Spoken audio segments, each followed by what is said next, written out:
in order to be a true believer, in order to be a child of God. The Holy Son of God was forsaken by His Father and then crushed under His own Father's punishment. You say, oh, Brother Paul, you've gone too far now. Have you not read Isaiah 53:10? It pleased the Lord to crush Him. Take a 10,000-pound millstone and put another on top of it.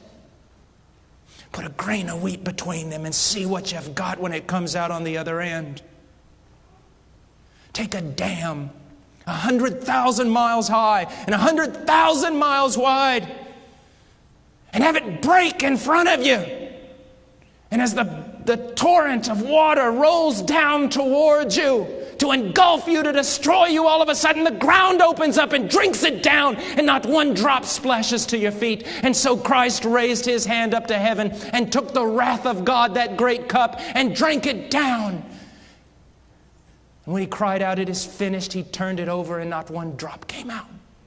He drank the wrath of God and satisfied justice and appeased wrath, and therefore God can now be just and justify the sinner.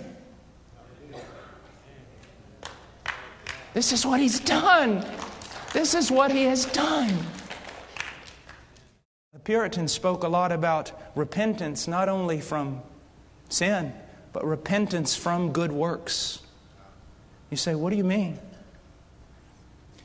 There is a real sense in which repentance is simply this: you give up from trying to justify yourself. You just quit. You see that every one of your most righteous deeds is better than filthy rags, and you detest them, and you throw them to the floor, and you stand there before God and say, unless you move on my behalf, I am damned. And you believe. You believe. You trust. There is a deacon in my church back home. Little church in the middle of a cornfield. And I love this man. He's walked with God longer than I've been alive. And he remembers telling me one time he told me about his conversion. He said, I was a good fella as fellas go. He said, but the preacher said something that morning and it stirred my heart, and I thought, what does it mean to believe? What does it mean to believe? He went up in his hayloft and he was just walking around. And he said he found himself finally with his toes hanging over the edge of the loft, just kind of standing there. He said, all of a sudden it just dawned on me. This is what he said: Lord, I am going to trust, place my confidence exclusively, only in what your Son has done for me.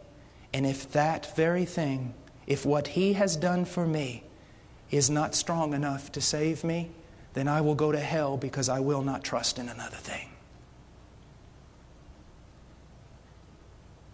Right now, if this preacher died, he would go to heaven. Not because I spent years in the jungles and the Andes Mountains of Peru. Not because of piety, devotion, or Bible study. Not because of denominational affiliation, baptism, or participation in the Lord's Supper. If I died right now, I would go to heaven because 2,000 years ago, the Son of God shed His blood for this wretched man. And that is my hope. And I expect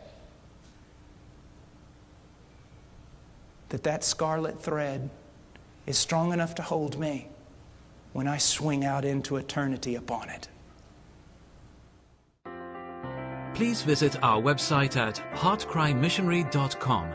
There you will find information about the ministry, our purpose, beliefs and methodologies, and extensive information about the missionaries we are privileged to serve.